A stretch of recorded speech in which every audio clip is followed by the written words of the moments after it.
آج کھانا تم بناؤگی۔ جس نے پانی کا گلاس اٹھ کے کبھی نہیں پیا تھا اسے میری ماں نے حکم دیا۔ وہ اٹھی، جیسے تیسے کر کے 3-4 گھنٹے لگائے اور کھانا بنایا، مگر نمک مرچ اس ٹیسٹ کے مطابق نہیں تھے جسے پرفیکٹ کہا جاتا ہے۔ اس لیے کھانا گھر کے کسی فرد نے نہیں کھایا اور طنز کیا، اپنی ماں کے گھر سے یہ سیکھ کے آئی ہو۔ میں 8 گھنٹے کی ڈیوٹی کے بعد گھر آیا، ابھی بیگ گھر نہیں رکھا تھا کہ میری ماں کہنے لگی، ہم تو صبح سے بھوکے بیٹھے ہیں، کچھ بازار سے لا دو کھانے کے لیے۔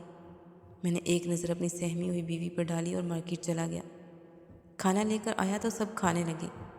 میں نے اپنی بیگم کا بازو پکڑا اور کچن میں لے گیا۔ کیا پکایا ہے آج؟ اس نے آنسو آنکھوں میں کہیں روکے ہوئے تھے۔ میری بات سن کے مسکرا دی۔ باقی سب کی طرح تم بازار والا نہیں کھاؤ گے؟ نہیں، مجھے تو اپنی بیٹر ہاف کے ہاتھ کا بنا کھانا پسند ہے۔ اس نے کچن میں ہی میرے لیے کھانا لگا دیا۔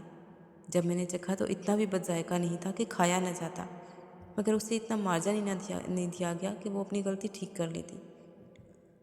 قصور میری بیوی کا بھی نہیں تھا کہ وہ ماسٹرز کر رہی تھی اور شادی ہو گئی، اسے تعلیم نے گرداری کی فرصت ہی نہیں دی۔ اور قصور میری ماں کا بھی نہیں تھا، جس نے ہاؤس وائف بن کر ساری زندگی اپنے بچوں کے لیے اچھا کھانا بنایا تھا۔ پھر وہ عورت بہو کے ہاتھ کا بنا بدمزہ کھانا کیسے کھا سکتی تھی؟ میں نے اس دن اپنی ماں کی بات بھی مان لی، بیوی کے ہاتھ کا بنا کھانا بھی کھا لیا۔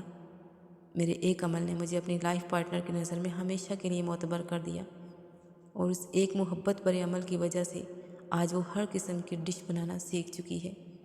اس دن اگر مارکیٹ سے کھانا نہ لے کر آتا تو ماں ناراض ہو جاتی، اور اگر میں اپنی ماں کی بات سن کر سب کے سامنے اسے ڈانٹ دیتا تو وہ شاید مجھ سے بدگمان ہو جاتی۔